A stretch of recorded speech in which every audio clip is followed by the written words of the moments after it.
A very good morning to a very good afternoon to all the participants of this course. And this course has been designed to help you all to prepare for the ITO departmental exams. And it is a pleasure to address you in respect of chapter 1.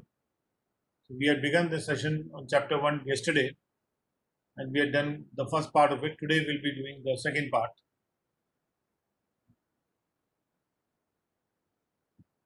I hope the screen is visible to everyone and my voice is clear to everyone. Now,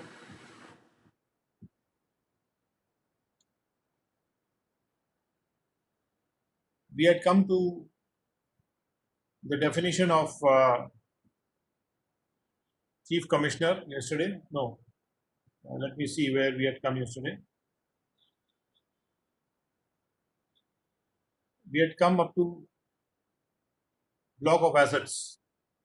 So we had covered 211 block of assets yesterday. And we go to 212. 212 is board. Board, wherever board word is mentioned, means the Central Board of Direct Taxes. And this Central Board of Direct Taxes is constituted under the Central Board of Revenue Act 1963. So the board has come into existence after the act has come into existence. Now under 12A, books or books of accounts includes the ledgers, day books, cash books, account books and other books. Whether kept in the written form or as the printouts of the data stored in the floppy disk, tape or any other form of electromagnetic data storage device. Books or books of accounts. Somewhere books word may be used instead of books of accounts. So even if the reference is only to books, take it as if books of accounts is mentioned there. And it includes ledgers, day books, cash books. These are all the accounting books, the account books and other books. So other books means just widening the definition of books of accounts. Any kind of book that is used to keep accounts. Whether kept in the written form. So there is no prescribed format of the books, because we are using even the word other books here. Whether they are kept in the written form or whether they are kept in the form of the data printout, or whether it is the data which is stored in the floppy disk, tape or any other form of electromagnetic data storage device. So books could be manual, books could be electronic also. Then we have 213, the definition of business. And business includes any trade, commerce or manufacture. Trading is simple buying and selling. Commerce वाणिज्य जिसको हिंदी में बोलते हैं. All sorts of activity which are done to make profit. Or manufacturing. Manufacturing definition will also come later on. So wherever any word is used anywhere in the act, whether in the definition clause or anywhere else, and if the definition of the word is given in the Income Tax Act, then that definition has to be followed. Sometimes the definition is imported from some other part of the same act. Or it is taken from another act.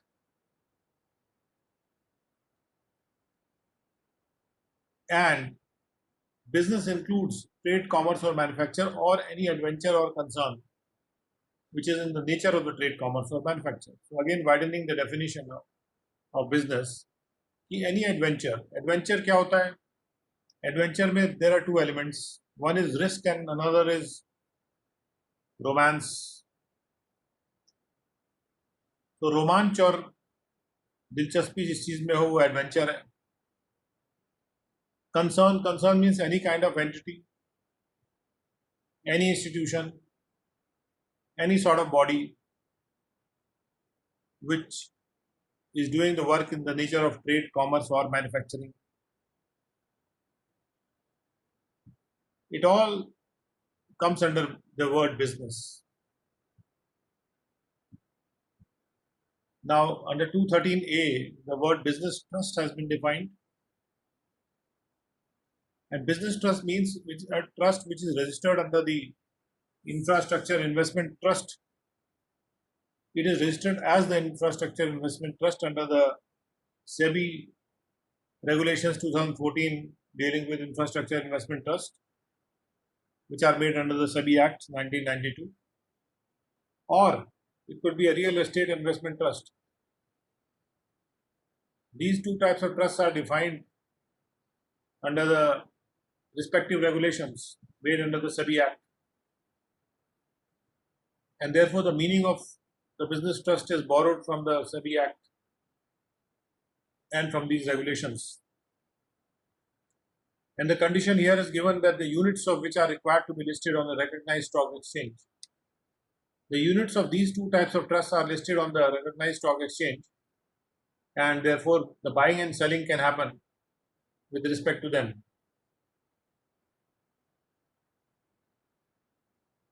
In accordance with the aforesaid regulations, I mean these two regulations which are mentioned here, REIT Regulations 2014, IIT Regulations 2014. Under these regulations,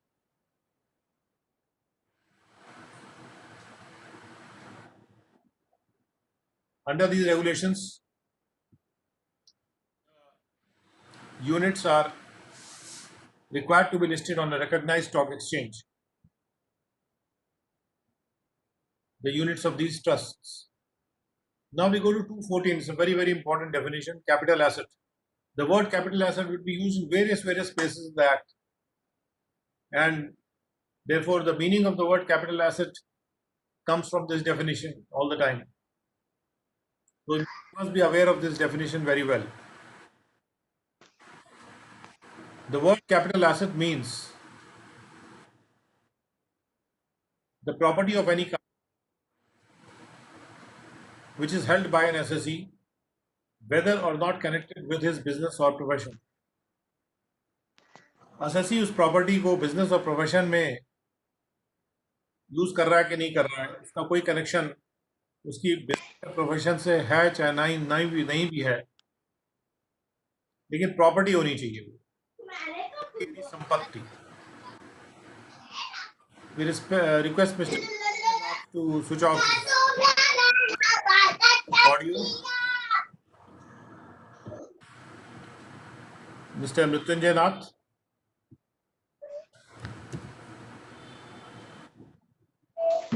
I have switched it off. Please keep it off.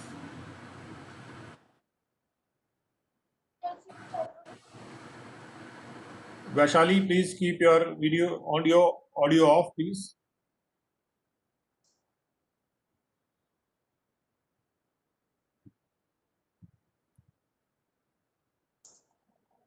I have switched it off.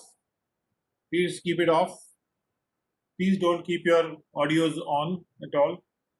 Now, 214 says capital asset. Capital asset means any type of property. The word property has not been defined in the Income Tax Act, but the word has a meaning in the Transfer of Property Act. So, any type of property. And property can be tangible, it can be intangible. Any kind, when we say any kind, it's a very wide definition. But it should be held by an assessee, whether or not connected with his business or profession. Then any kind of security which is held by a foreign institutional investor which has invested in such securities. Foreign institutional investors were invested in India under the relevant regulations made under the SEBI Act 1992. So these ये जो securities हैं ये foreign institutional investors जो hold करते हैं वो भी एक कैपिटल एसेट है। और सिक्योरिटी वर्ड का जो डेफिनेशन है ये आगे भी आएगा, लेकिन सिक्योरिटी वर्ड का definition security control and regulation act है, वहां से लिया गया है। और आगे इसके बारे में पढ़ेंगे हम, तब इसको डिटेल में देख लेंगे। लेकिन सिक्योरिटी में क्या चीज, लेकिन कैपिटल एसेट के अंतर्गत क्या चीजें नहीं आती हैं। पहली बात तो मोटा मोटा अगर देखा जाए तो कैपिटल एसेट में दो तरह की चीज आती हैं। या तो कोई प्रॉपर्टी है, तो प्रॉपर्टी ऑफ एनी काइंड कह दिया, तो we can say capital asset is property of any kind. Broadly this definition will work. उसके अलावा फॉरेन इंस्टीट्यूशनल इन्वेस्टर सिक्योरिटी खरीद सकता है, होल्ड कर सकता है, वो एक पर्टिकुलर रेगुलेशन है उसके, इसलिए वो अलग से भी लिखा हुआ है। But otherwise all the other types of securities are some kind of property. Security is a sort of paper which is issued to anyone in reference to any payment or investment made, and securities can be of various kinds. Any kind of share, debenture, any fixed interest papers which are issued by various bodies. So wider definition is given in the Security Control and Regulation Act. So capital asset is property of any kind, but does not include what? It will not include stock in trade. Stock in trade means that stock which is used to trade, do trading, other than the securities referred to in subclause B. And sometimes securities are which are mentioned here in subclause B, they will definitely be included under capital assets, whether they are used as stock in trade or not. And apart from that, there are the consumable stores. Stores जिसको कि इस्तेमाल किया जाता है बार बार किसी भी factory में, या रॉ मटेरियल का मतलब कच्चा माल जिससे कोई पक्का माल तैयार किया जाता है। Raw material held for the purpose of business और प्रोफेशन। ये कंज्यूमेबल स्टोर्स भी बिजनेस एंड प्रोफेशन के लिए जो होल्ड कर रहा है एसएससी, या जो स्टॉक इन ट्रेड है जो एसएससी अपने बिजनेस या प्रोफेशन के लिए होल्ड कर रहा है, ये चीजें कैपिटल एसेट नहीं है। तो जो कैपिटल एसेट होता है उसके बिकने से कैपिटल गेन अराइज होता है, तो ऑब्वियसली इन चीजों के बिकने से कोई कैपिटल गेन अराइज नहीं होता है। और कैपिटल एसेट में क्या चीजें और नहीं आती हैं? पर्सनल इफेक्ट नहीं आते हैं, निजी सामान, या इफेक्ट का मतलब सामान से है, दैट इज टू से मूवेबल प्रॉपर्टी, यानी चल संपत्ति जो मूव कर सकती संपत्ति, जिसमें शामिल है पहनने वाले कपड़े, वेयरिंग अपैरल, और जिसमें फर्नीचर भी शामिल है। यानी कि वेयरिंग अपैरल, कपड़े और फर्नीचर भी पर्सनल इफेक्ट है और ये कैपिटल एसेट नहीं है। इवन फर्नीचर कैपिटल एसेट नहीं है, which is held for personal use. अगर वो पर्सनल यूज में है, होल्ड किया हुआ है बाय द एसएससी और any member of his family, या एसएससी के किसी भी फैमिली के मेंबर के द्वारा। फैमिली की डेफिनेशन भी इसी एक्ट में दी हुई है, we'll come to that. The member of the family which is dependent on him, if it is in the personal use of the assessee or the member of the family, then any personal effect which is held for personal use, not for the official use of the business, but for personal use, will not be considered a capital asset out of all the properties. But it excludes, any personal effects exclude something. So whatever is excluded from personal effect, that will be included in the capital asset. So it excludes the jewelry. It excludes jewelry or jewer, archaeological collections, जो historians खुदाई का कार्य करते हैं और उसमें उनको कई ऐसे सामान मिल जाते हैं जो कि हिस्टोरिकल इंटरेस्ट के होते हैं, वो जो कलेक्शन है वो अच्छे दाम पे बिक जाता है, तो ये कलेक्शन भी कैपिटल एसेट माना जाएगा। ड्राइंग बनाना, जो ड्राइंग्स होती है, painting, sculptures, any work of art, कोई भी आर्ट का work, these are all capital assets, whether they are held for personal use or not, they will still be considered as capital assets. Now in explanation 1, the word jewelry has been focused on, just to define what is jewelry. So jewelry वो ornaments हैं, वो आभूषण हैं जो कि gold, silver, platinum या किसी दूसरे मूल्यवान धातु से बने हों, किसी भी दूसरे मूल्यवान धातु से भी बने हों, या एलॉय से बने हों। एलॉय होता है धातुओं का सम्मिश्रण, amalgamation of alloy of the metals, containing one or more of such precious metals. और एलॉय में एक मेटल हो सकता है या उससे ज़्यादा भी मूल्यवान धातु हो सकती है। Whether or not containing any precious or semi precious stone, चाहे भले ही उनमें कोई मूल्यवान स्टोन है या पार्ट मूल्यवान स्टोन है या नहीं है उस एलॉय में, and whether or not worked or sewn into any wearing apparel, और भले ही वो जो ऑर्नामेंट्स है वो किसी पहनने के कपड़ों में काम करके कारीगर के द्वारा उसमें उसको टाका नहीं गया हो या टाका गया हुई हो, तो अगर ये ज्वेलरी किसी वेयरिंग अपैरल में है, यानी कपड़ों में आ गई, तो जो ऑर्नामेंट्स हैं which are made of gold, silver, platinum or any other precious metal, if they are sewn into the wearing apparel, then what happens is that it becomes a capital asset, because then the wearing apparel doesn't remain a wearing apparel. It partakes of the character of the jewelry. Because when we say jewelry, whether or not worked into the wearing apparel, so even if the jewelry is worked into the wearing apparel, it will be considered jewelry. And in that case, if it is jewelry, then it is excluded. Even if it is used for personal use, it is in that case excluded from subclause 2, which says personal effects are not capital assets.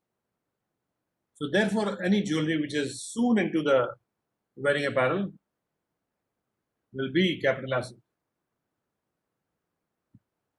Now, B part is precious or semi-precious stones.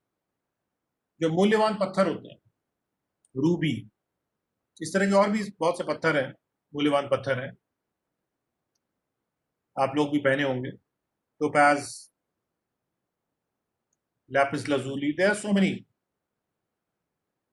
you name it, and there are so many of them. Go to Rajasthan, find them.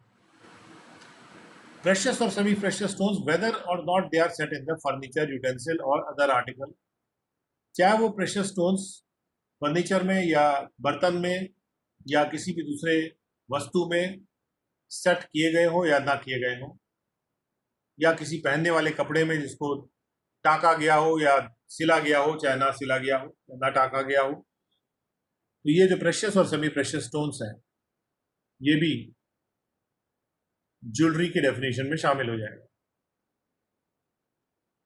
Now explanation 2 says that for the purpose of this clause, the expression foreign institutional investor shall have the meaning assigned to it in clause A of explanation to section 115 AD. Foreign institutional investor की definition 115 AD के explanation के clause A में दी हुई है, वहां से इसको इंपोर्ट किया जा रहा है. और जो एक्सप्रेशन सिक्योरिटीज है, जैसे मैंने बताया कि it shall have the meaning assigned to it in clause H of section 2(2)H of the Securities Contract Regulation Act 1956. And third thing, which is excluded, we are looking at the exclusions from capital assets. One is the stock in trade, other is the personal effects, and third exclusion is that agricultural land of a particular type, agricultural land which is not situated in a municipality or a cantonment area which has a population of 10,000 or more. So, if there is an agricultural land which is situated in a municipality or a cantonment area with a population of more than 10,000 or 10,000, then it will be a capital asset. But if it is situated in an area where population is less than 10,000 and it's a municipality or a cantonment board area, then it wouldn't be. And if, of course, now these limits are just similar to the limits that we saw when we were talking about agricultural income. So the same limits are mentioned here, that if there is a municipality or a cantonment board and its population is more than 10,000 but up to 1 lakh, then even if the land is situated 2 kilometers from the local limits, still it will be considered as a capital asset. If the population is more than 1 lakh but it is not more than 10 lakh, then if the agricultural land is situated within 6 kilometers of the local limit of the cantonment board, still it will be considered as a capital asset. And if the population is more than 10 lakh, then if of the agricultural land is situated within the distance of 8 kilometers from the local limits of the municipality or the cantonment board, still it will be a capital asset. So these are the three exclusions from the capital asset. The population word means the population on the first day of the previous year, if that population has been mentioned, has been published based upon the census which was carried out. This we saw in the agricultural income also. So just to repeat, there are three types of exclusions from capital assets: stock in trade, personal effects, and agricultural land which is situated within a municipality or the cantonment board area, or little bit outside if the population is more, up to 8 kilometers, not beyond 8 kilometers. So if there is a agricultural land which is situated more than 8 kilometers away from the local limits of the municipality or the cantonment board, you can be rest assured that that would not be treated as a capital asset. And therefore, if that is sold, then capital gains would not arise. Now, there are some more of the things which are considered to be capital assets. As if I go up and I show you that when we say A and B, property and securities, and once we have said property and securities, and we are mentioning here agricultural land, which is an exclusion. So what is the next exclusion? The fourth exclusion from the capital asset is the 6.5% gold bonds or 7% gold bonds or national defense gold bonds. These have been excluded from the definition of capital assets to give a benefit to those people who are buying these bonds, to encourage the buying of these bonds by the government. Then the special bearer bonds 1991 are also excluded from the definition, and then gold deposit bonds issued under the gold deposit scheme or the deposit certificate issued under the gold monetization scheme 2015, which in 2015, those are also excluded from the definition of capital asset. Now, explanation says that for the removal of doubts, it is hereby clarified that property, the word property includes and shall be deemed to have always included any right in or in relation to an Indian company.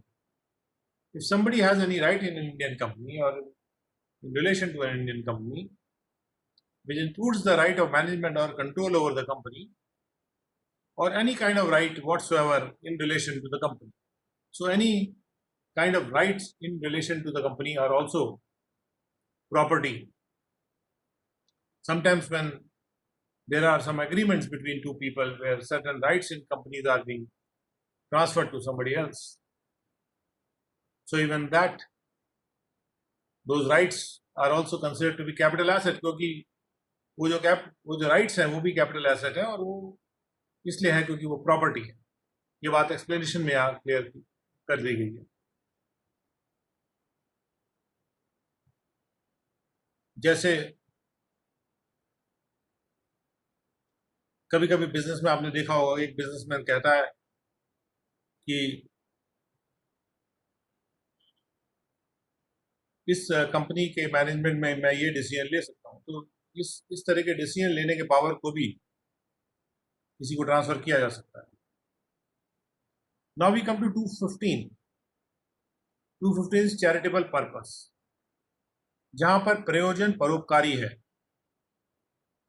Charitable purpose यानी परोपकारी प्रयोजन, इसको define किया जा रहा है. Includes relief of the poor, गरीबों को राहत देना.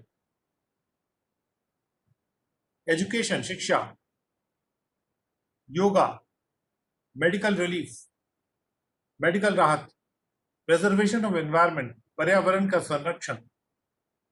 और एनवायरनमेंट के प्रिजर्वेशन में वाटरशेड, फॉरेस्ट और वाइल्ड लाइफ का प्रिजर्वेशन भी शामिल है. एंड प्रिजर्वेशन ऑफ मॉन्यूमेंट्स और places of objects of artistic और हिस्टोरिक इंटरेस्ट. ऐसे ऑब्जेक्ट्स, ऐसे वस्तुएं और ऐसी जगह और ऐसे मॉन्यूमेंट्स, ऐसी इमारतें जो कि आर्टिस्टिक इंटरेस्ट की हो या फिर हिस्टोरिक इंटरेस्ट की हो, जो कलात्मक हो या ऐतिहासिक रूप से अच्छी हो, उनका प्रिजर्वेशन, उनका संरक्षण. और उसके अलावा है advancement of any other object of general public utility, सामान्य जनता के फायदे के उद्देश्य को आगे बढ़ाना, उसको एडवांस करना. Provided that the advancement of any other object of general public utility shall not be a charitable purpose if it involves the carrying on of any activity in the nature of trade, commerce or business. बशर्ते ये कि कोई भी दूसरा उद्देश्य को आगे बढ़ाए. यहाँ ऑब्जेक्ट का मतलब उद्देश्य से, ऑब्जेक्टिव, जो सामान्य जनता के इस्तेमाल का या जनता के फायदे का जो उद्देश्य है उसको आगे बढ़ाने, shall not be, वो चैरिटेबल पर्पस नहीं होगा यदि उसमें शामिल है ऐसी एक्टिविटी करना जो कि ट्रेड, कॉमर्स या बिजनेस वाली एक्टिविटी हो. हमने देखा था कि बिजनेस को डिफाइन किया गया था ऊपर, ट्रेड, कॉमर्स. और any activity of rendering any service, तो बिजनेस जहां पे आ गया वहां मैन्युफैक्चर भी अपने आप आ गया. बिजनेस को हमने ट्रेड, कॉमर्स और मैन्युफैक्चर के रूप में डिफाइन किया था, या उसी से सिमिलर नेचर की कोई भी एक्टिविटी, कोई भी एडवेंचर या कंसर्न.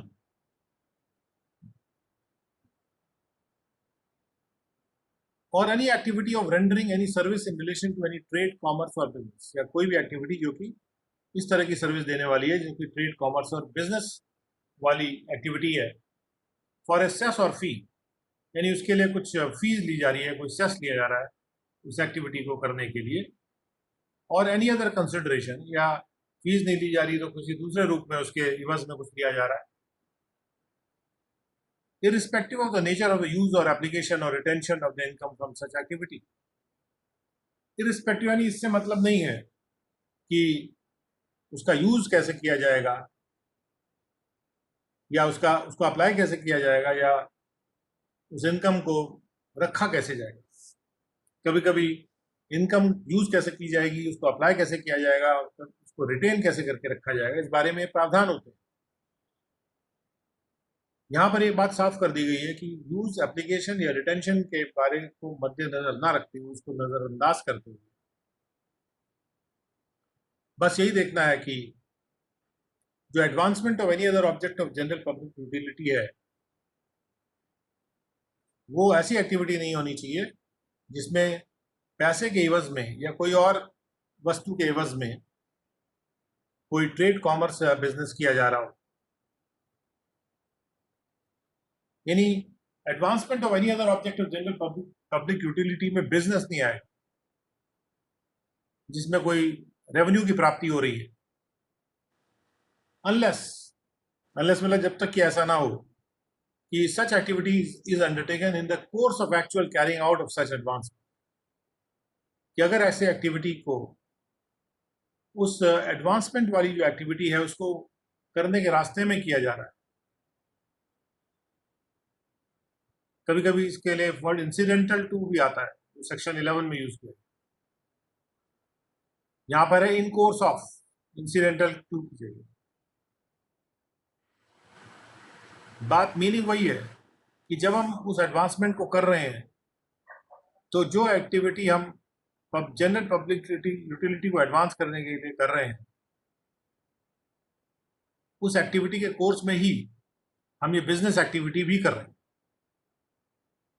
यानी जो बिजनेस एक्टिविटी है ये advancement of general public activity utility करने के रास्ते का ही एक भाग है। It is an integral part of that process.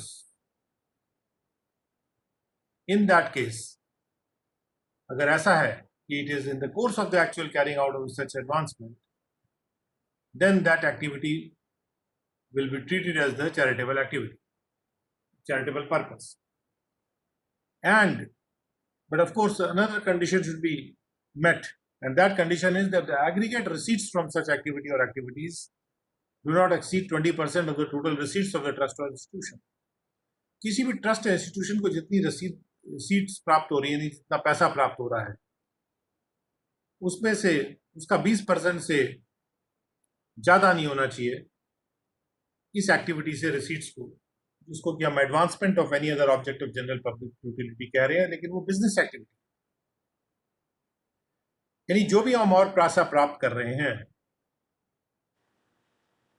उसका 20% से ज़्यादा इस एक्टिविटी से प्राप्त नहीं होना चाहिए, अगर इसको चैरिटेबल पर्पस की डेफिनेशन में रहना है।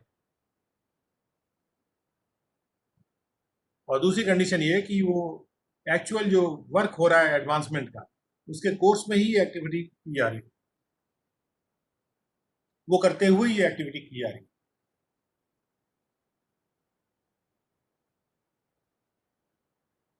तो जैसे आपने एक मंदिर बना रखा है या कोई और ऐसा संस्थान बना रखा है जहां पर जूतों को रखने की जगह है, और जूतों की रखने के लिए आप कोई पैसा चार्ज कर रहे हैं, तो पैसा चार्ज करने में इनकम आ रही है ना, रिसीट्स आ रही है, लेकिन वो करना जरूरी है क्योंकि पैसा नहीं चार्ज करेंगे तो इतनी जगह नहीं है कि जितने जूते आ रहे हैं वो सारे वहां रखे जा सकें। सो ऐसे केस में हम ये कहेंगे कि जूते के रखने की जो एक्टिविटी है वो जनरल पब्लिक यूटिलिटी के एडवांसमेंट कैरी आउट करने के कोर्स में ही की जा रही है।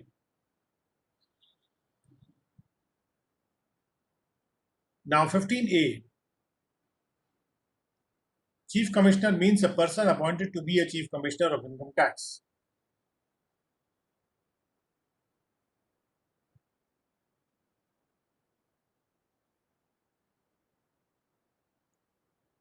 Of course, charitable purpose में हमको ये ध्यान रखना है, it should be relief of the poor, गरीबों को राहत देना, एजुकेशन, योगा, मेडिकल रिलीफ और प्रिजर्वेशन ऑफ एनवायरमेंट। और जनरल पब्लिक यूटिलिटी एक वाइडर टर्म है जिसमें कोई भी काम किया जा रहा हो, जैसे लोगों को पानी पिलाने का काम है गर्मी में, जनरल पब्लिक यूटिलिटी है। कोई छायादार वृक्ष प्रोवाइड कर देना जहां पर वृक्ष नहीं है, कोई भी और जहां जनता को फायदा होता है, केवल अपने लिए नहीं। पब्लिक यूटिलिटी क्या चीज होती है? जो पर्सनल यूटिलिटी नहीं होती। एक होती है पर्सनल यूटिलिटी जो आपके निजी कार्य के लिए फायदे के लिए होती है, एक होती है पब्लिक यूटिलिटी जो सभी के लिए होती है। भले ही आप सब लोगों को वहां नहीं आने दे रहे हैं, लेकिन निजी नहीं है। जो चीज निजी नहीं है वो पब्लिक है। और उसके बाद है 15A। 15A में चीफ कमिश्नर का मतलब है एक ऐसे व्यक्ति जो कि प्रिंसिपल सीसीआईटी या सीसीआईटी के रूप में 171171 में अपॉइंट किए गए हों। 15B is the definition of child. Child in relation to an individual includes a stepchild and an adopted child. Stepchild आप लोग जानते ही हैं। अडॉप्टेड चाइल्ड जो उसको लीगली अडॉप्ट किया जाता है,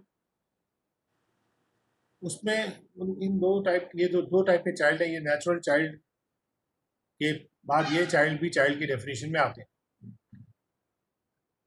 कमिश्नर का मतलब है फिर से वही व्यक्ति जो कि पीसीआईटी या पीडीआईटी के रूप में अपॉइंट किया गया हो, या डायरेक्टर या कमिश्नर के रूप में अपॉइंट किया गया हो। And commissioner appeals means a person appointed to be a commissioner appeals under 1171। तो 1171 में के अंतर्गत ये सारे अपॉइंटमेंट होते हैं। Now 217 it defines a company. Now these definitions are very important. Company, Indian company and foreign company. So you should be very clear about all the three types of definitions. Company means any Indian company. And when we say Indian company, then we have to look at the Indian company definition for that.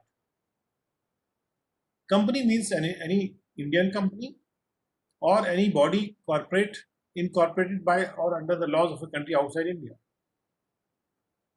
So all the kinds of companies or body corporates which are incorporated either under the laws of India or laws of any other country outside India. Company is a company whether it is registered in India, incorporated in India, or it is incorporated outside India. Or in the definition of company, we have any institution, association, or body which was accessible as a company for any assessment year under the earlier act, which was the Indian Income Tax Act. So the earlier companies are also recognized here automatically. Or which is or was accessible or was assessed under this act as a company for any assessment year commencing on or before 70. So before 70 also who are being assessed as a company, they have also been included.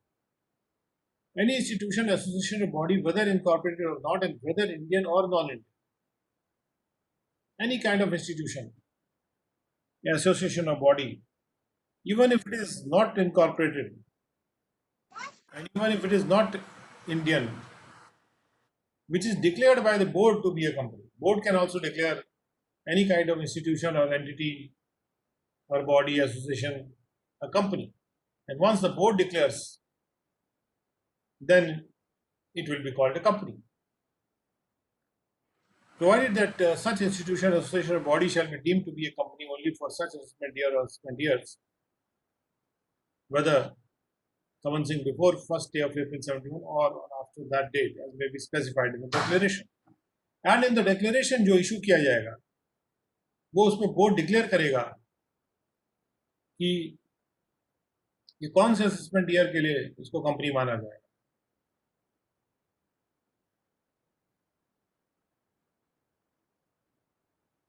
So board has also been given this power of declaring a person called a company. Now 218 says that company in which public are substantially interested. ऐसी कौन सी company है जिसमें ये कहा जाए कि public substantially interested है, यानी काफी ज्यादा मात्रा में इंटरेस्टेड है, अगर लिटरेरी मीनिंग दिया जाए तो उसका डेफिनेशन ये है कि company is said to be a company in which the public are substantially interested if it is a company owned by the government. Number one, government की ओनरशिप में है या रिजर्व बैंक इसको ओन करता है, or in which not less than 40% of the shares are held by the government or the RBI or a corporation owned by that bank, या फिर 40% से ज्यादा की शेयर होल्डिंग जो है वो गवर्नमेंट की है या फिर आरबीआई की है या फिर किसी कॉरपोरेशन के पास है 40% तक की या उससे ज्यादा की होल्डिंग, जो कि इसको रिजर्व बैंक ओन करता है, यानी the reserve bank is the owner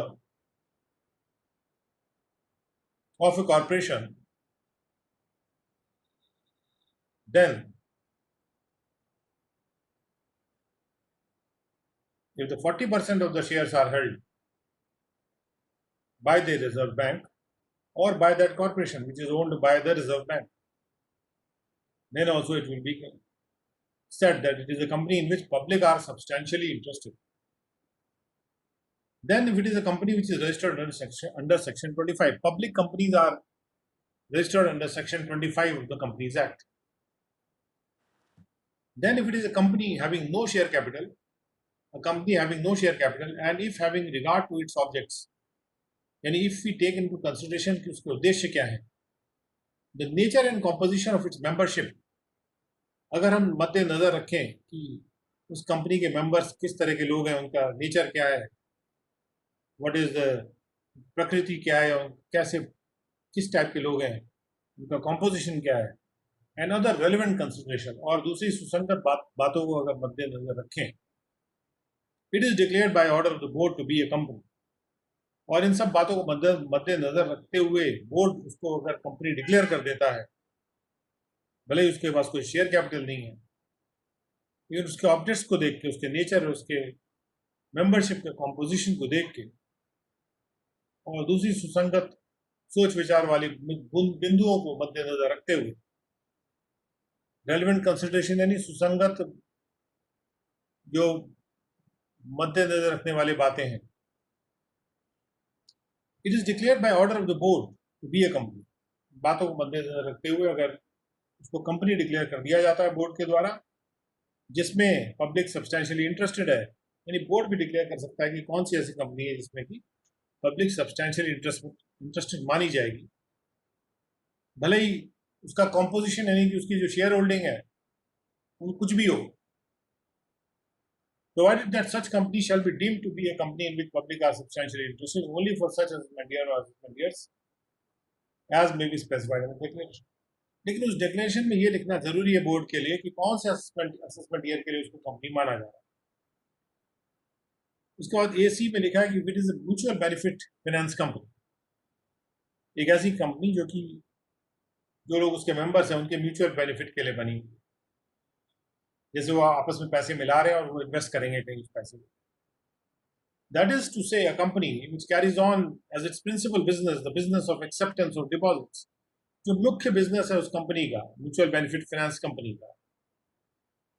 कई बार आप देखेंगे कि म्यूचुअल बेनिफिट फाइनेंस कंपनी इसी तरह का नाम भी लोग रख देते हैं कि लक्ष्मण बेनिफिट फाइनेंस कंपनी या Laxman mutual benefit finance company, just to indicate clearly कि it is a mutual benefit finance company, जो कि उसका जो मुख्य बिजनेस है वो है डिपॉजिट्स को स्वीकार करना अपने सदस्यों से, and which is declared by the central government under section 620A to be a nidhi or mutual benefit society.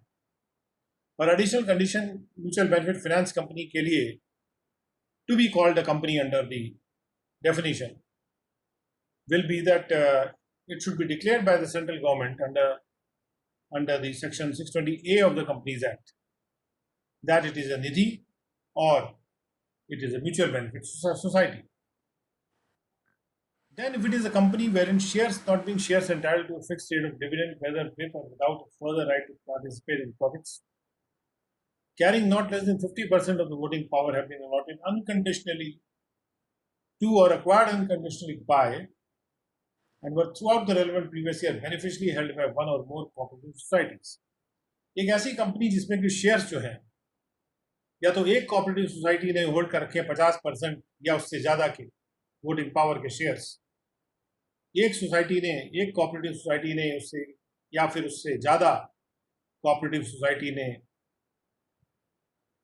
50% या उससे ज्यादा के वोटिंग पावर के शेयर्स होल्ड किए हुए हैं, चाहे वो बस वो shares fix rate of dividend वाले नहीं होने चाहिए, क्योंकि dividend is announce as per the profit normal,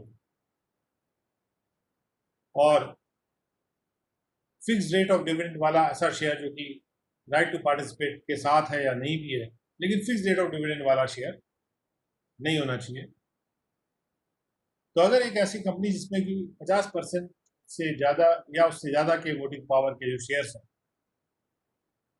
वो बिना कंडीशन के, बिना किसी शर्त के अलॉट कर दिए गए हैं या फिर एक्वायर कर लिए गए हैं बिना किसी शर्त के, किसी एक कोऑपरेटिव सोसाइटी के द्वारा या कई कोऑपरेटिव सोसाइटी के द्वारा,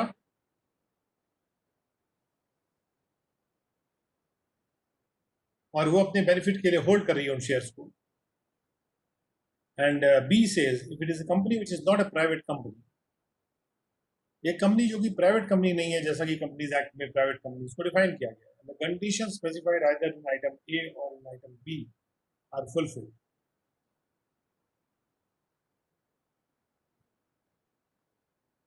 कंपनीज एक्ट के तहत जिसको प्राइवेट कंपनी डिफाइन नहीं किया गया और निम्नलिखित कंडीशंस भी अगर मीट हो रही हैं, then again it will be called a public company or a company in which public are substantially interested. Namely, A. Shares in a company were on the last day of the relevant previous year listed in a stock exchange. उसके share जो है किसी recognised stock exchange पे previous year के आखिरी दिन पर list होने चाहिए, जैसा कि सिक्योरिटी कॉन्ट्रैक्ट रेगुलेशन एक्ट में प्रावधानित किया गया है और उसके अंतर्गत जो रूल्स बनाए गए उनके अंदर प्रावधानित किया गया है कि भाई वो शेयर लिस्टेड होने चाहिए रिकॉग्नाइज स्टॉक एक्सचेंज में, तो उसी तरह से वो लिस्टेड होने चाहिए। तो अगर वो कंपनी जो है वो प्राइवेट कंपनी की तरह डिफाइन नहीं हुई है, तो उसके शेयर्स लिस्टेड है रिकॉग्नाइज स्टॉक एक्सचेंज में, और जो कंपनी में शेयर्स हैं carrying not less than 50% of voting power have been allotted unconditionally, और साथ में 50% या उससे ज़्यादा का जो वोटिंग पावर वाले शेयर्स हैं उनको बिना शर्त के अलॉट कर दिया गया है या उनको अख्तियार कर लिया गया, एक्वायर कर लिया गया है, और वो पूरे प्रीवियस ईयर के दौरान हेल्ड भी रहे हैं गवर्नमेंट के द्वारा, अख्तियार तो किया गया और होल्ड भी रखा गया बाय गवर्नमेंट, या तो गवर्नमेंट के द्वारा या किसी कॉरपोरेशन के द्वारा जो कि किसी केंद्रीय या राज्य या प्रोविंस के एक्ट से स्थापित हुआ हो। Any company to which this clause applies or any subsidiary company of such company, या किसी भी कंपनी के द्वारा होल्ड किए जा रहे हैं जिसको क्लॉज अप्लाई कर रहा है, यानी दूसरी जो कंपनी जिसमें पब्लिक सब्सटैंशियली इंटरेस्टेड है, company to which this clause applies means such a company in which public are substantially interested, or any other subsidiary company of that company. If the whole of the share capital of such subsidiary company, यदि ऐसी subsidiary company का जो पूरा capital है वो parent company hold कर रही है, तो फिर वो सब्सिडरी कंपनी भी उसमें शामिल होगी, and it should be said that public is substantially interested in it. Now, explanation says that in its application to an Indian company whose business consists mainly in the construction of ships. Ravi Kumar please अपना camera को mute करिए। अगर ऐसी कोई Indian company है जिसका business ships का construction है, या ऐसी कोई कंपनी है जिसका बिजनेस मैन्युफैक्चर या प्रोसेसिंग ऑफ गुड्स है, ऐसी बहुत कंपनियां हैं जिसका कि बिजनेस मैन्युफैक्चर या प्रोसेसिंग ऑफ गुड्स है, या जो माइनिंग में के काम में है कंपनी, या फिर कोई कंपनी ऐसी जो कि इलेक्ट्रिसिटी के जनरेशन और डिस्ट्रीब्यूशन का काम कर रही है, या किसी भी तरह के पावर को जनरेट या डिस्ट्रीब्यूट करने का काम कर रही है। तो इन दैट केस जो आइटम बी है,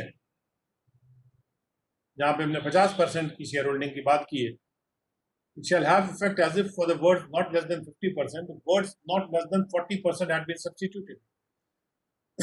यानी ऐसी मैन्युफैक्चरिंग कंपनी जो कि गुड्स का प्रोसेसिंग कर रही है, या शिप का कंस्ट्रक्शन कर रही है, माइनिंग कर रही है, पावर का डिस्ट्रीब्यूशन वगैरह कर रही है, जनरेशन कर रही है, उसमें अगर even 40% shares are being held by government,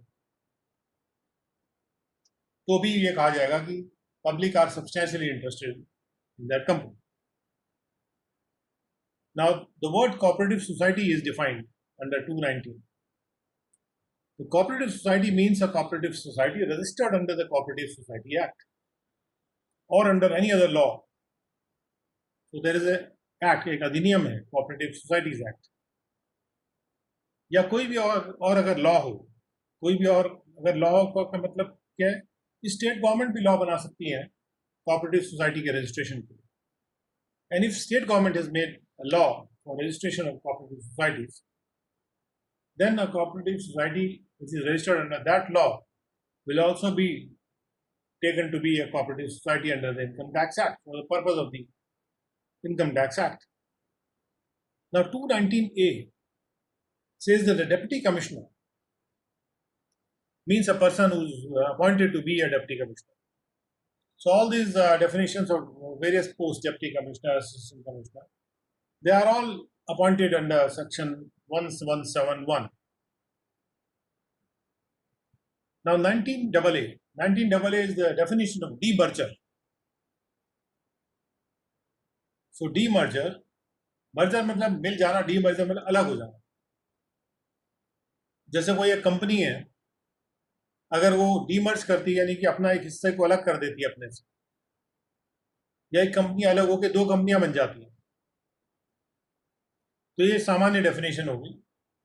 लेकिन उसकी जो टेक्निकल डेफिनेशन है, demerger in relation to the companies, demerger companies के रिलेशन में ही होता है, फर्म्स का डीमर्जर नहीं होता, या एओपी या बीओआई का डीमर्जर नहीं होता. Demerger in relation to companies means the transfer pursuant to a scheme of arrangement under section 391 to 394. A demerger has been dealt with under section 391 to 394 of the Companies Act, under which there is a scheme of arrangement made, and the scheme is made by a demerged company. The scheme of arrangement by a demerged company of its one or more undertakings,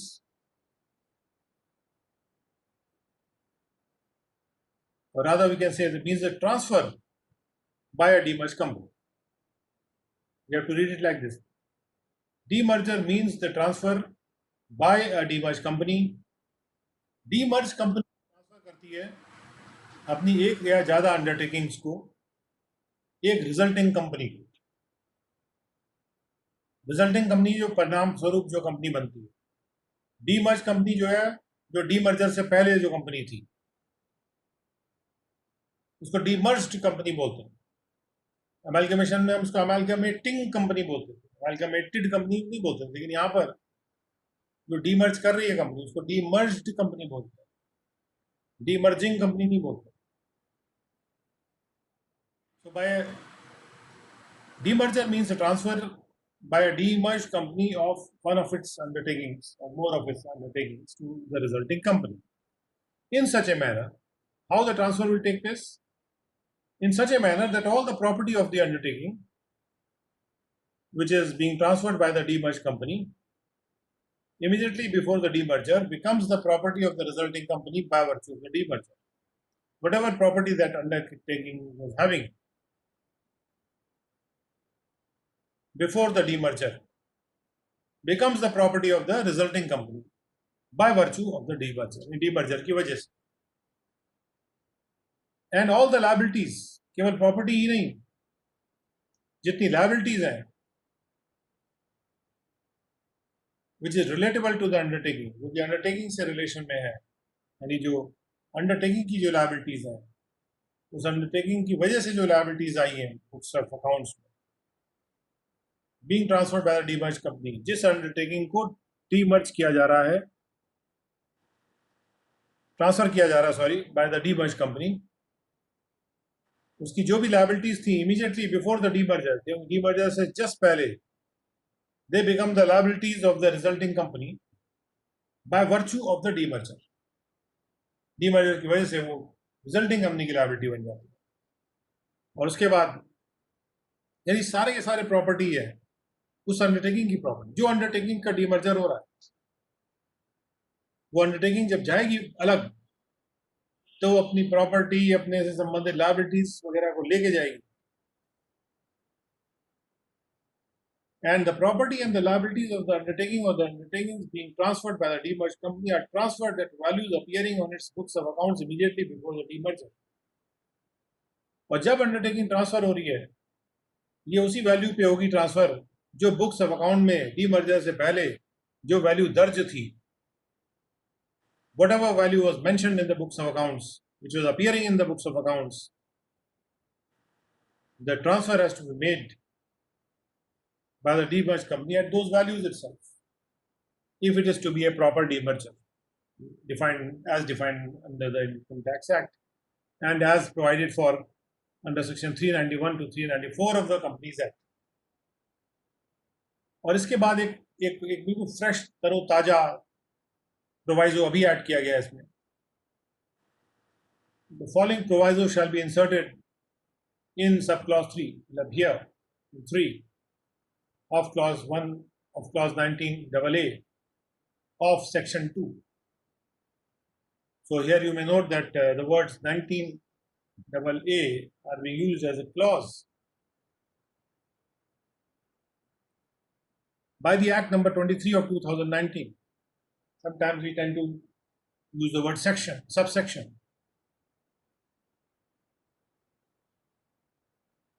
So with effect from 1/4/2020, the proviso shall be inserted, and the proviso means, now where is this proviso being inserted? It is being inserted in subclause 3. And it has to do with subclause 3. So the subclause says, so the proviso says that provided the provision of this subclause shall not apply, it is making an exception to the subclause 3. The subclause 3 says कि जितनी भी property और liabilities है वो उन्हीं values पे transfer होगी जो कि बुक्स ऑफ अकाउंट्स में डीमर्जर से पहले दर्ज थी. लेकिन यहाँ पर एक कंडीशन दी जा रही है 1/4/2020 से. और जब भी एग्जाम होता है इस बात पे ध्यान दीजिएगा कि उसी साल में जो अगर प्रावधान एंट्री नया बनाया गया उस पर क्वेश्चन आने वाले का फोकस रहेगा. So provided that the provision of this subclause shall not apply where the resulting company records the value of the property and the liabilities of the undertaking or the undertaking that a value different from the value appearing in the books of accounts of the demerged company immediately before the demerger in compliance to the Indian accounting standards specified in the annexure to the company's Indian accounting standard rule 2015. Now what has happened is that companies' Indian accounting standard rules have been issued 2015, and as annexure to these rules, Indian accounting standards have been released.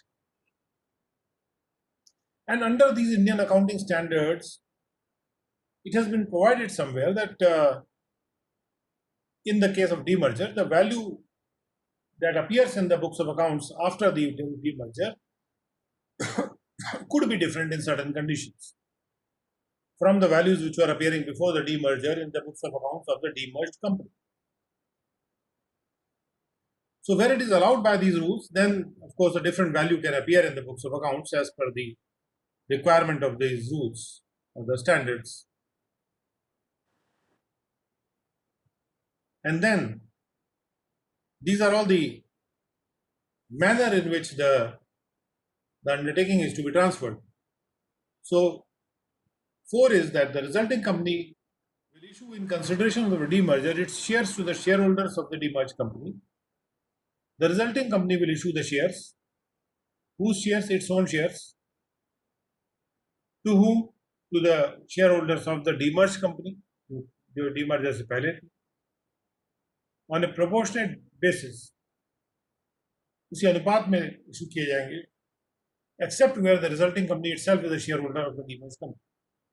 सिवाय वहां पे जहां पे जो resulting company है वो खुद भी शेयर होल्डर है डीमर्ज कंपनी का, उस केस में उसकी वो शेयर होल्डिंग अलग करनी पड़ेगी, वो प्रोपोर्शनेट बेसिस आप नहीं ले पाएंगे.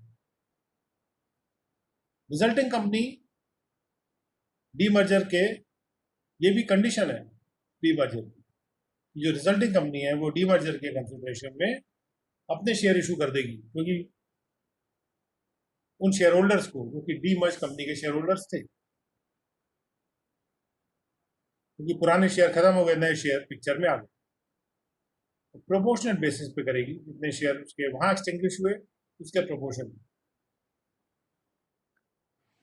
Now, the shareholders holding not less than 3/4 in the value of shares in the demerged company, other than the shares already held therein immediately before the demerger, or by a nominee for the resulting company or its subsidiary. यानी कि जो value है shares in the demerge company की, they become the shareholders of the resulting company to the extent of 3/4 of the value of the shares. But in this, those shares are not included which were held therein immediately before the demerger,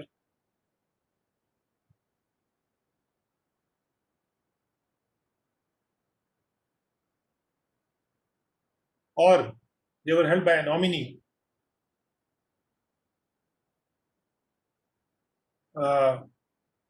for the resulting company.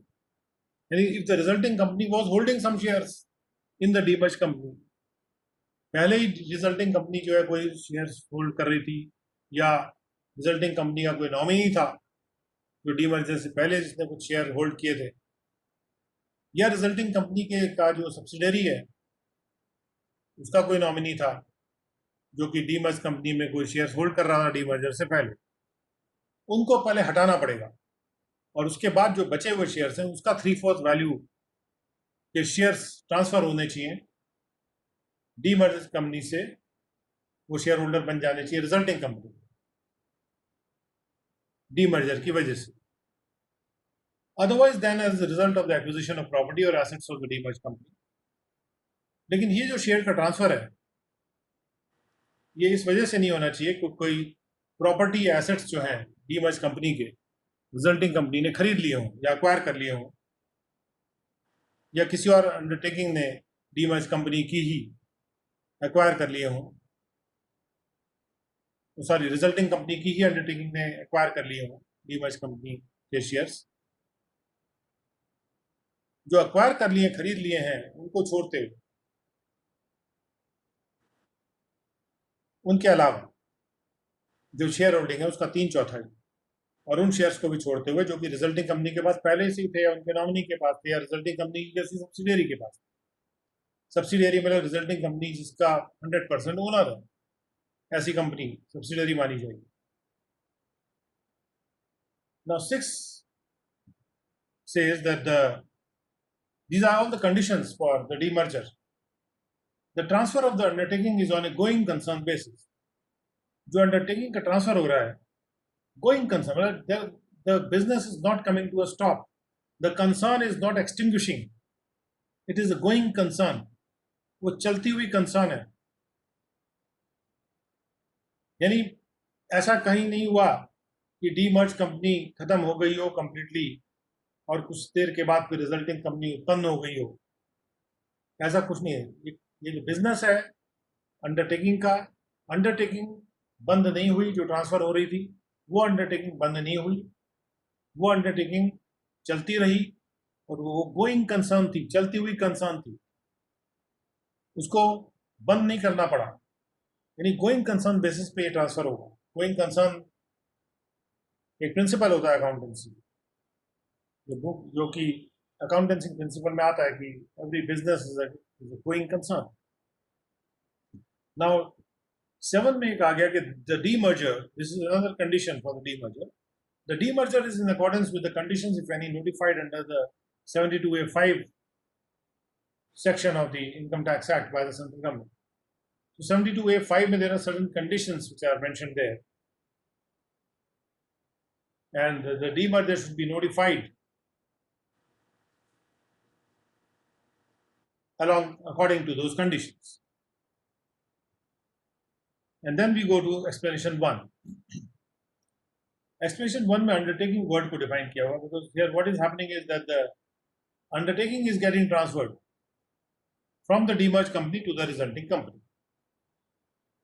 So what is this undertaking? For the purpose of this clause, undertaking shall include any part of an undertaking. Undertaking word में शामिल होगा किसी भी undertaking का कोई part, और a unit और division of N undertaking, या उस अंडरटेकिंग का एक यूनिट या डिवीजन भी इसमें शामिल हो सकता है, or a business activity taken as a whole, या अंडरटेकिंग कोई बिजनेस एक्टिविटी हो सकती है। जैसे कंपनी 2 या 3 टाइप के बिजनेस कर रही है, जैसे एक तरफ नमक बनाने का बिजनेस है, दूसरा चीनी बनाने का बिजनेस। तो नमक बनाने का बिजनेस एक एक्टिविटी हो गई, चीनी बनाने का बिजनेस एक दूसरी एक्टिविटी हो गई। तो business activity as a whole, जैसे चीनी बनाने की एक्टिविटी है, एज ए होल उसको लेना पड़ेगा, वो एक अंडरटेकिंग है। तो कोई कंपनी जैसे घी भी बना रही है, चीनी भी बना रही है, नमक भी बना रही है, तो हो सकता है कि वो अपने नमक के बिजनेस को डीमर्ज कर दे। तो हम ये कहेंगे कि उसने अपने नमक बनाने वाले अंडरटेकिंग को डीमर्ज कर दिया। But undertaking does not include the assets और द लायबिलिटीज। अंडरटेकिंग का मतलब इंडिविजुअल एसेट्स और इंडिविजुअल लायबिलिटीज नहीं है, या उनका कोई कॉम्बिनेशन नहीं है, which is not constituting A business activity. अगर कोई बिजनेस एक्टिविटी है जिसमें वो एसेट्स और लायबिलिटीज शामिल है तो फाइन, लेकिन कोई एसेट्स, ऐसे इकलौते एसेट्स या लायबिलिटी है जो कि कोई बिजनेस एक्टिविटी में नहीं आते, ऐसे एसेट्स या लायबिलिटी जो कि बिजनेस एक्टिविटी में नहीं आते, वो बस एक इंडिविजुअल एसेट्स या लायबिलिटीज हैं, तो वो अंडरटेकिंग की डेफिनेशन में नहीं आएगा। Now what does the explanation 2 says? For the purposes of this clause, the liabilities referred to in subclause 2 shall include. इस clause के purpose से, so what do they mean when they say that इस clause के purpose से? What they mean to say is 19AA clause के purpose से.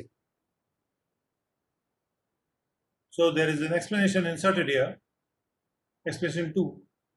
For the purpose of this clause, the liabilities referred to in subclause 2.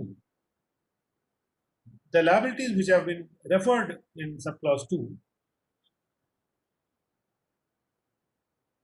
when we say that liabilities will also be transferred here, which are relatable to that undertaking which is being transferred. So, for the purpose of this clause, the liabilities which are referred to in subclause 2 shall include what? Now, liabilities word को define किया जा रहा है. Liabilities will include the liabilities which arise out of the activities or operations of the undertaking. उस undertaking के operations या उसकी activities से जो उठते हों liabilities, जो पैदा होते हों, जो उत्पन्न होते हों, दूसरे अंडरटेकिंग के एक्टिविटीज या ऑपरेशन से उत्पन्न होने वाले नहीं, उस अंडरटेकिंग के एक्टिविटीज या ऑपरेशन से उत्पन्न होने वाले जिसका की डीमर्जर हो रहा है. द स्पेसिफिक लोन्स और बोरोइंग्स, जो खास तौर पे वो वाले लोन्स और बोरोइंग्स हैं जिसमें कि डिवेंचर भी शामिल है, which were raised, incurred or utilized solely for the activities or operations of the undertaking. और अगर अंडरटेकिंग के लिए कोई लोन या बोरोइंग किए गए हैं जिनको कि केवल उस अंडरटेकिंग के ऑपरेशंस के लिए रेज किया गया था, इनकर किया गया था और यूज भी किया गया था, केवल उस अंडरटेकिंग के एक्टिविटीज या ऑपरेशंस के लिए, तो वो जो लोन्स है, बोरोइंग्स हैं, वो भी लायबिलिटीज में शामिल होते हैं. And in cases other than those referred to in clause a और बी, और इसके अलावा ए और बी के अलावा so much of the amount of the general or multi-purpose borrowings. There could be some borrowings which are general in nature or multi-purpose in nature. They may not be for one undertaking, but they may be done for many undertakings being run by that particular company. So much of the amount, उतना राशि उस general या multi-purpose borrowing की of the demerged company as stand in the same proportion, जिसका अनुपात उतना ही है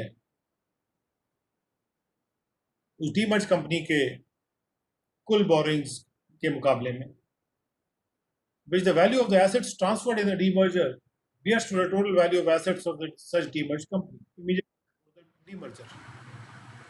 यानी कुल एसेट्स अगर उस डीमर्ज कंपनी के 100 थे और उसमें से 50 वैल्यू के एसेट्स डीमर्ज हो रहे थे, तो ये 50/100 का जो रेशो है वो वही रेशो होगा जो कि जनरल और मल्टीपर्पज टोटल जो बोरोइंग्स थी डीमर्ज कंपनी की, उसका रेशो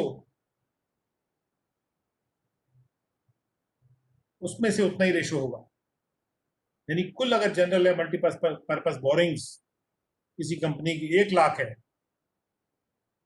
तो जो हम अपने पर्पस के लिए जनरल या मल्टीपर्पज बोरोइंग लायबिलिटीज में शामिल करेंगे वो उनकी राशि 50,000 होगी, क्योंकि 1:2 का रेशो है। बिकॉज 100 एसेट्स हैं टोटल वैल्यू डीमर्ज कंपनी की, उसमें से 50 के एसेट्स जो है बेचे जा रहे हैं। Now explanation 3 says for determining the value of the property referred to in subclause 3.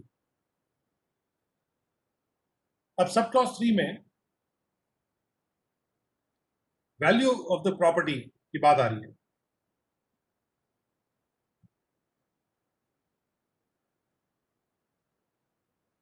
हमने कहा कि जो प्रॉपर्टी और लायबिलिटीज ट्रांसफर होंगी वो उसी वैल्यूज पे होंगी जो कि बुक्स ऑफ अकाउंट में डीमर्जर से पहले थी। तो यहाँ पर जो वैल्यू की बात आ रही है इसके बारे में यहाँ पे एक्सप्लेनेशन में कहा जा रहा है कि for the purposes of this clause, for determining the value of the property referred to in subclause 3, any change in the value of the assets, if there is a change in the value of assets consequent to their revaluation, अगर assets को आपने फिर से value किया और revalue करने पर assets की वैल्यू चेंज हो गई, तो जो चेंज वैल्यूज हैं they will be ignored whether the change value is a lower value और a higher value. Now, explanation 4 says that for the purpose of this clause, the splitting up or the reconstruction of any authority or a body constituted or established under a central, state, or provincial act or a local authority or a public sector company into separate authorities or bodies or local authorities or companies, as the case may be, shall be deemed to be a demerger if such split up or reconstruction fulfills such conditions as may be notified in the official gazette by the central government. Now, अगर central government, state government या provincial act के तहत कोई अगर body establish हुई थी और उसका स्प्लिट किया जा रहा है या उसको रिकंस्ट्रक्शन किया जा रहा है, then the relevant government will notify, then the central government will notify in the official gazette whether that splitting up or the reconstruction is fulfilling the conditions which are required to be fulfilled for it to be considered to be a demerger. So if the requirements are fulfilled or notified to have been fulfilled, then it will be a splitting up or the reconstruction of an authority, a government authority, established by a central, state, or provincial act or a local authority or any such public sector company will be deemed to be a demerger. This is a deeming provision. Now, explanation 5. For the purposes of this clause, the reconstruction or splitting up of a company. अगर किसी company का reconstruction होता है, company टूटती है 2 part में, splitting मतलब 2 part में बांट देना, चीर देना.